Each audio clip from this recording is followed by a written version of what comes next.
আবারো নতুন কর্মী নেবে মালদ্বীপ। আসসালামু আলাইকুম বন্ধুরা, ওয়েলকাম টু মাই ভিডিও। আশা করি সকলেই ভালো আছেন। দীর্ঘ অনেকদিন যাবত আপনাদের মাঝে আসা হয়নি, কোনো ভিডিও শেয়ার করা হয়নি। যাই হোক, অনেকদিন পর আসলাম এবং আপনাদের জন্য একটি সুখবর নিয়ে এসেছি, যেটি হচ্ছে যে মালদ্বীপের সাথে বাংলাদেশের ভিসা আবারও খুলতে যাচ্ছে, যেটি আসলে আমি পার্সোনালি কখনোই বিশ্বাস করি এত তাড়াতাড়ি আসলে ভিসাটা খুলে দেওয়া হবে। যাই হোক, যার প্রধান কারণ হিসেবে আমি যেটি মনে করছি যে মালদ্বীপে যে প্রধানমন্ত্রী রয়েছেন বর্তমানে মিস্টার মুইজ্জু, তার আসলে বাংলাদেশ বা চীনের প্রতি যে একটা অন্যরকম দৃষ্টি রয়েছে, সেই দৃষ্টিকোণ থেকে আমি মনে করছি আসলে এই ভিসাটি আসলে এত তাড়াতাড়ি খুলে দেওয়া হলো। এবং কীভাবে খুলে দেওয়া হলো সেটিও আপনাদের সাথে একটু তুলে ধরার চেষ্টা করবো। তার আগে আপনাদের সাথে ছোট একটি নিউজের ক্লিপ শেয়ার করতে চাই। মূলত নিউজ 24 এবং সময় সংবাদ, এই দুইটি চ্যানেল মূলত এই বিষয়টি নিয়ে আসলে প্রতিবেদন তৈরি করেছেন। তো তার আগে আমি আমার মূল ভিডিওটিতে যাওয়ার আগে আমি নিউজ 24-এর যে প্রতিবেদনটি রয়েছে সেটি আপনাদের সাথে একটু তুলে ধরছি, তারপরে আপনাদের মাঝে ফিরে আসবো। আবারও নতুন কর্মী নেবে মালদ্বীপ, চলতি মাসেই আসতে পারে ঘোষণা। এর মধ্যে প্রেসিডেন্টের মাধ্যমে দেশটির কর্মসংস্থান আইনের 8ম সংশোধনী অনুমোদিত হয়েছে। সরকারের কোটা পদ্ধতির সংশোধনে পুনরায় আশার আলো দেখছেন প্রবাসীরা। তবে আগ্রহী কর্মীদের যাচাই বাছাইয়ের মাধ্যমে মালদ্বীপে যাওয়ার আহ্বান মালদ্বীপ হাই কমিশনের। বাংলাদেশি কর্মীরা মালদ্বীপে কাজ করতে আগ্রহী হলেও দেশটির সরকারের নির্ধারিত কোটা পদ্ধতি বাধা হয়ে দাঁড়ায়।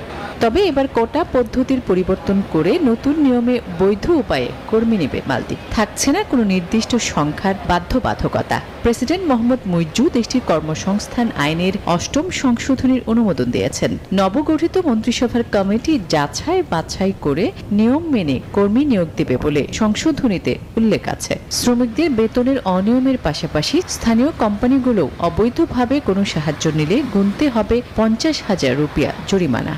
আশা করি পুরো বিষয়টি আপনারা বুঝতে পেরেছেন। তারপরেও একটু আপনাদের জানিয়ে রাখি যে পূর্ববর্তী সময়ে কিন্তু মালদ্বীপে যে আইন ছিল বা মালদ্বীপে যে সংবিধান ছিল, সেই সংবিধান অনুযায়ী কোনো দেশ থেকে 1 লাখের বেশি শ্রমিক কিন্তু আসতে পারবে না মালদ্বীপে। যাই হোক, পূর্ববর্তী সময়ে মালদ্বীপে বাংলাদেশের প্রায় বৈধ অবৈধ মিলিয়ে প্রায় 1 লাখের বেশি শ্রমিক ছিল, যার কারণে মালদ্বীপের সাথে বাংলাদেশের ভিসাটা বন্ধ করে দেওয়া হয়। তো বর্তমানে যে সরকার রয়েছেন মিস্টার মুইজ্জু সরকার প্রধান, ওনার নেতৃত্বে আসলে মালদ্বীপের এই আইনটি সংশোধন করা হয়। তাদের সংবিধান যে আইনটি রয়েছে সেটি সংশোধনের মধ্য দিয়ে এখন চাইলে যে কোনো কোম্পানি চাইলে আসলে যে কোনো দেশ থেকে তাদের চাহিদা অনুযায়ী আসলে শ্রমিক আনতে পারবে। তো সেক্ষেত্রে বাংলাদেশের জন্য খুবই বড় একটা সুযোগ রয়েছে এখানে। হয়তোবা আমরা এ মাসের শেষ নাগাদ অথবা আগামী মাসের শুরুতে আমরা আসলে একটি প্রজ্ঞাপন পেয়ে যাবো বাংলাদেশ হাই কমিশনের পক্ষ থেকে অথবা মালদ্বীপ সরকারের পক্ষ থেকে যে বাংলাদেশের সাথে মালদ্বীপের ভিসাটা আবারও খুলে দেওয়া হয়েছে বা আবার পুনরায় ভিসার কার্যক্রমগুলো চালু হয়ে যাবে। তো যারা অধীর আগ্রহে অপেক্ষা করছেন তাদের জন্য একটি সুখবর বলা যেতে পারে। তারা আসলে আবারও আসার সুযোগ পাচ্ছেন, তো তারা আসতে পারছেন। তবে আমি এখানে আপনাদের সাথে একটু বলে নিই, যেটি আমি পূর্ববর্তী সময় বারবার বলেছি আমার বিভিন্ন ভিডিওতে, আমার বেশ কয়েকটা ভিডিওতে আসলে এটি তুলে ধরার চেষ্টা করেছি যে আপনারা বৈধ পথে আসার চেষ্টা করুন, বৈধ একটি কোম্পানিতে আসার চেষ্টা করুন। ফ্রি ভিসা বা এই ধরনের কোনো ভিসা নেই, এই ধরনের ভিসাতে আসার চেষ্টা করবেন না। অনেকে আপনাদের প্রলোভন দেখাবে, আপনাদের কাছ থেকে টাকা হাতিয়ে নিয়ে যে কোনোভাবে আপনাকে এখানে এনে এখানে ছেড়ে দেবে। তো সেক্ষেত্রে এই ধরনের আসলে খপ্পরে না পড়ে আমি আপনাদের রিকোয়েস্ট করব যে আপনারা একটি কোম্পানির ভিসা দেখুন।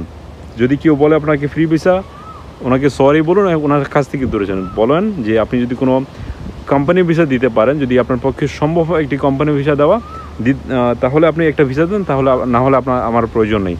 আপনারা যদি আপনাদের কোনো ফ্রেন্ড সার্কেল পূর্ববর্তী সময়ে বা গত 2 মাস আগে বা 3 মাস আগে যারা এসেছে তাদের কাছে জিজ্ঞাসা করুন আসলে ফ্রি ভিসা আসলে কেমন মালদ্বীপে, বা যারা আসছে তাদের পরিস্থিতি কী। যারা ফ্রি ভিসা এসেছেন তাদের 2-1 জন ছাড়া ম্যাক্সিমাম লোকের অবস্থা খুবই ভয়াবহ। তো সেক্ষেত্রে আমি আবারও রিকোয়েস্ট করছি আপনারা একটি কোম্পানির ভিসায় বৈধভাবে আসার চেষ্টা করুন। আসলে কোনোভাবেই ফ্রি ভিসা বা এই ধরনের অবৈধ কার্যক্রমে জড়াবেন না, নিজের আসলে লাইফকে রিস্কে ঠেলে দিবেন না। আশা করি পুরো বিষয়টি আপনাদের বুঝে এসেছে। ভিসা খোলার জন্য যে নীতিগত সিদ্ধান্তগুলো দরকার ছিল সেগুলো হয়ে গেছে এবং আশা করি খুব শীঘ্রই মালদ্বীপ সরকারের পক্ষ থেকে এবং বাংলাদেশ হাই কমিশনের পক্ষ থেকে প্রজ্ঞাপন জারির মাধ্যমে আমাদের জানিয়ে দেওয়া হবে যে কবে থেকে আসলে ভিসার কার্যক্রম শুরু হচ্ছে বা কবে থেকে ভিসা খুলছে। ভিডিওটি শেষ করার আগে আমি আমার সকল ভিউয়ার্সদের উদ্দেশ্যে বলবো, আপনারা চাইলে আমার এই চ্যানেল সাবস্ক্রাইব করে সাথে থাকতে পারেন। আমি আমার এই চ্যানেলে মালদ্বীপের বিভিন্ন ধরনের তথ্য আসলে তুলে ধরার চেষ্টা করি এবং যারা আমার শুভাকাঙ্ক্ষী রয়েছেন অলরেডি আমার চ্যানেলটি সাবস্ক্রাইব করেছেন তাদের সকলকে জানাই অসংখ্য ধন্যবাদ।